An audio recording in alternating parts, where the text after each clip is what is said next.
Hello and welcome to Baby Steps in Create Studio 3 Part 20, the keyframes. I'm Tony of Tony's Tutorials and we're on version 3.4.2 of Create Studio 3. We've just logged in, so we're on the home screen. I'm going to press new project, either one of them will do. I'll just click on that one with my left mouse click button. Right, and here's your canvas. We're going to go over to the backgrounds, which are now highlighted in a blue square or rectangular shape with rounded edges, and I'll just click on that with my left mouse button, go down to where the street is if I can. There's the street. I'm just going to drag that across with left mouse click and then release onto the canvas. Right, that looks like a nice image of a street, and what we're going to do is we're going to stretch it along by going onto the element on the timeline and left mouse click while it's got the crosshairs and dragging it across like that and releasing the left mouse button. Right, now we're going to do right click on the element and rename and change it to BG1 for background 1. Right, and that's okay. Also, if you right click on it, you can add animation, copy, hide the image if you wish. You can lock it in case you want to do anything on the canvas without that moving. You can lock it. That's very useful at times. Hide is also useful if you've got pieces that are missing and you want to see them and you find them behind your canvas of your background, and if you hide it and find them, then you know where they are and you can change them on the timeline to make them in front of it. Right, as well as that, you can group and take a snapshot, and you can also delete it if it's the wrong image you've got on and you want to put something else on. Okay, right, now what I'm going to do is I'm going to show you about adding animations using this piece here to get keyframes. Right, now as you can see where I've got my playhead, if I add it at the front and you try adding animation there, you can see it says please select one element. Obviously, because I haven't selected anything, on the screen, I haven't selected anything on the timeline, it will say that no matter where the playhead is. Right, so what I'm going to do is I'm going to click on the screen.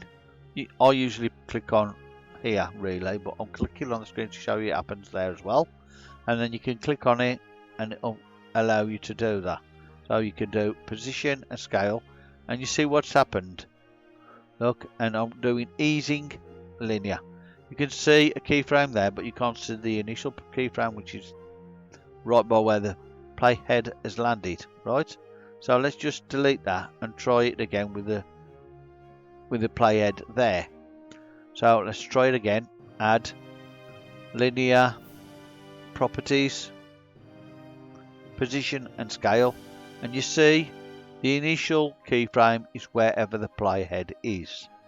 Right, so that's just something for you to recognize. Right, as well as that, there is a line between the two keyframes, the first one and the second one.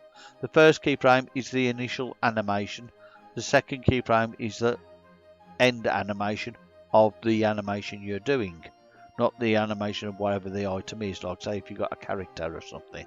Right, so remember that. As well as that, with these you can stretch them from the end or you can stretch them from the beginning. Right, that's just something else for you to know about. Right, the end, if you click on that with the background being at its end position, you click on the background and that should put it in there. If you want to make sure, you can also do adjustments on it like that and make sure it's right. Right, so now we know that's in the right place. Now what we need to do is go to the initial animation, and remember we used position and scale. Right, so we click on it to make it blue, then we're going to scale it down and we're going to position it off the screen. So I'm going to position it about there, say. Right, so we do that. Now I'm going to move the player to the beginning of the video, and I'm going to push that back to the beginning as well. Once I've done that, let's play it from the beginning, and as you can see, it shoots in from the left. Right, now say that was a bit fast, I want to do it a bit slower. Let's just drag it across a bit and it'll play it a bit slower then. As you can see, it's come out a bit slower like that. But say I don't like it coming from the left, maybe I want to coming from the right. What you do is just pull out the whole of the keyframes and click on the left one, the initial keyframe, and you can put it over to the right or wherever you want it, above or below. Right, so you got that works right from that side. So now say you've done it and then you decide, I want it a bit further back than that, and then all of a sudden you do something and it's gone and you can't find out where it's gone. What you do, okay, there's this spy glass here, you click on that and you do the slider here, you left click on it and drag it to the left until you find your image. Could be anywhere, and you can click it and bring it back in. You can bring it in wherever you want it. Alright, so we'll take it from the top, and then what you need to do now is get your canvas to be the right size, so you can back on the spyglass and fit. Right, now let's just play it and see what happens. If we start from the beginning, let's go back to the beginning and put that back to the beginning as well. Play it, and it's coming back down from the top where I actually want it to do. Right, that's that. Let's get that off like that. That's okay. Right, so now that's done. All right, that's what I wanted, something like that's pretty cool. Now let's get on to doing a character. Right, let's go out of here by going on the back arrow here with the left mouse button. Okay, now there's the normal characters. I'm not going on the 3D character creator, that'll be a separate video. The characters here, we're going to do them, and we're going to go for the groom. I'm going to click him and drag him onto the scene. Right, now there's a reason why I've chosen the groom. He's a pretty reasonable character, and if you watch his movements, really good movements there. Right, I'm going to make him a bit smaller than that because he looks too big. Right, so let's make him actually there, about that size. Right, now what I want to do is I want to change his initial animation. So click on where it says wave there with the left mouse button, not the right. Right, if you click on with the right mouse button, this is what happens. It comes up with disable starting animation, disable ending animation, which I will deal with in a moment. But first we're going to just deal with his actual animation, because we want him initially to come onto the screen. So we want walking. So we want him to do a walking action. Let's see how that is. Right, so let's start from the beginning in a minute. There we go. As you can see, he's walking like that. Okay, right, so what I want to do then is I want to stretch this out. I'm going to stretch it out to make it longer. Stretch his walking action, make it a bit longer. Right, we're going to go to near the front, not quite at the front, because I want to add an animation to make his movement. Right, so we're going to add position, scale, and then we're going to go to easing, linear. Right, now we want his ending animation to be here. Right, so we put him there, and then we want the beginning animation for him to be slightly smaller, and then off screen over here. Right, now if we do it from here, it'll look so silly because he'll still be moving over there, and his actual body will be still moving. Well, it'll stop moving after this end point here. So let's just show you. Did you see that? Look, so he's already from there to there, and he's still moving. So what you need to do is go and scrub across with the play head to where, wait a minute, let's just move this back to the end there, and we're going to scrub all the way to where he starts to turn there. And then what we're going to do is going to drag that all the way to the playhead, like that. Now let's just play that from the beginning of there. Right, and let's just see as he's coming on.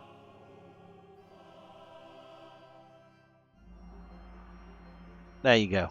Is that not a natural reaction? Right, so we've got his natural action there. We're going to go a bit further on, add another action for him. So let's get the groom on there, add new action, and we're going to do waving or something. Let's try something as he can do him dancing or something. There, dancing. We'll do the dancing. Right, so and let's stretch the dancing a little bit if we can, if it'll let me. Let's stretch his dancing. Right, so let's do that. And let's just play that for a second.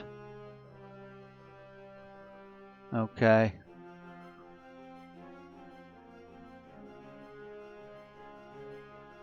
As you can see, once you've done that, it comes out and it looks natural for him to do the next movement. If you take away the starting or ending animation on these, they'll become jerky between movements, so you've got to be careful of that, right? With the 3D creator characters, you might have to remove the starting and ending animation to do different things, like turning them in different ways and stuff like that, because they're going in a 3D rotation, whereas these don't, right? So that's just something to think about anyway. Right, so we've got the character there moving. That's another thing we've done, right? So we've done that. We've done see. I'm going to put on a shape, and I'm going to use a triangle. Put a triangle. I'm going to turn it upside down because that's one of the initial position I want it to be in. I mean the end position I want it to be in, like that. And I want to put a border on it, about 40, and put that in red. And then the initial colour is going to be white, like that. And I want to add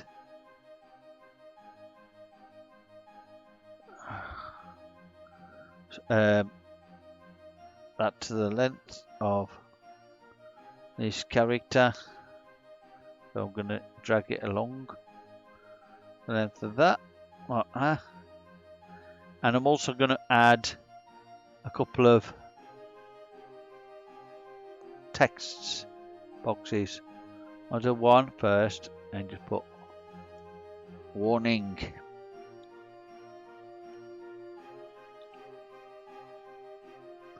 And put it in black.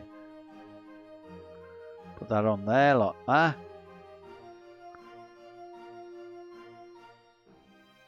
I could just put dancers there, but I ain't gonna. And then I'm gonna put another text message on, and this one's just gonna be simple. It's gonna be the symbol there, right? Now that symbol's gonna be in black as well, and the warning symbol. And I'm only gonna have it little at first because I want to do certain things with it. What we're gonna do first of all is we go in to make these the same length as the triangle and drag them across. Where's the end of the triangle? There we go, there. Get the other one.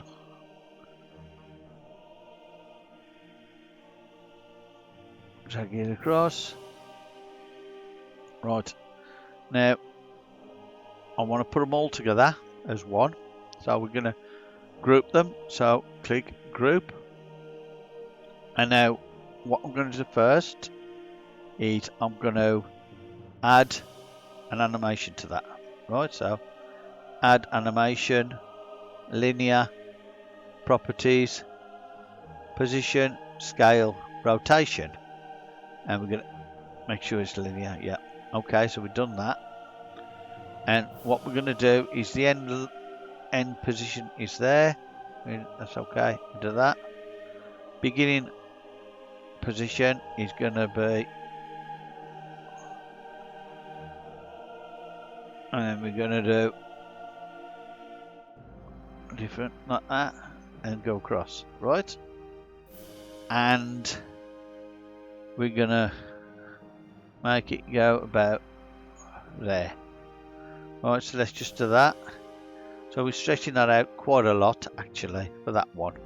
And let's just see how it goes. So let's go to the beginning, let's try it. Hope I've done the right thing on that. So there you go. As you can see, it's doing that. There is one more thing I want to do with the warning. Warning because he's dancing, you see. Right, I'm going to click on the group now. And in the group, I'm going to get this sign. And when it gets to about the end, near the end somewhere of that, I want to add a resize on that one.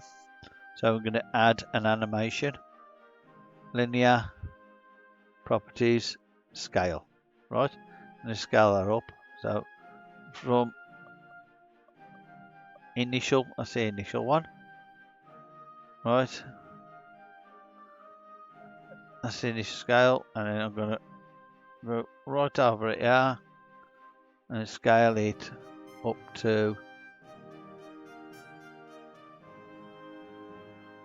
like that. Right, so I've used the scale there to scale it up. I can do it a bit more by add a bit more, make sure it's in the middle though, like that.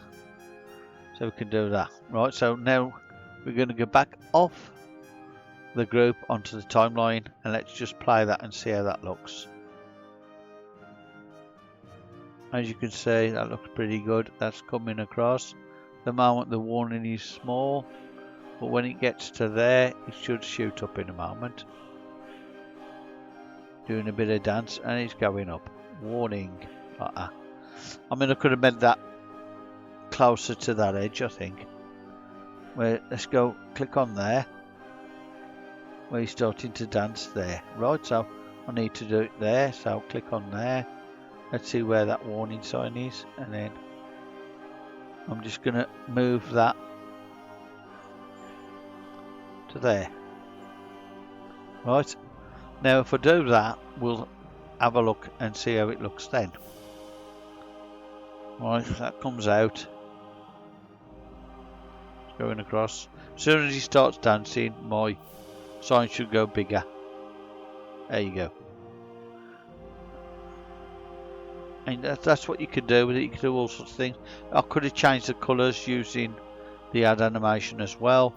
You know, because you use the solid colours. Look, I'll show you. Group. Click on the group, sorry.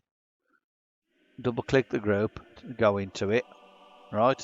Now, warning. Change the warning. And then when the add animation for that one, and go add animation and fill only solid colors and linear. Right, so I'm going to change that color to fill color to red. Right, so change it to red. We go from black to red. Yeah, that's a good idea. Do that. So let's go back out to the main timeline. So it starts off as black. Right, so let's just go back and play that again. So when he starts dancing, they're warning you that he's dancing. There you go. There we go. Warning, he's dancing. It's dangerous. Well, I hope you enjoyed that anyway. But that's how you use keyframes. You can use them for all sorts of things. So, you know, have a go at it yourself. See what you can do and let me know in the comments. I hope you've enjoyed this tutorial anyway. Thank you very much for your help in supporting my channel. Please like and subscribe if you haven't. And thank you very much for watching. I really do appreciate it. Have a good day and stay safe, and see you next time. Thank you.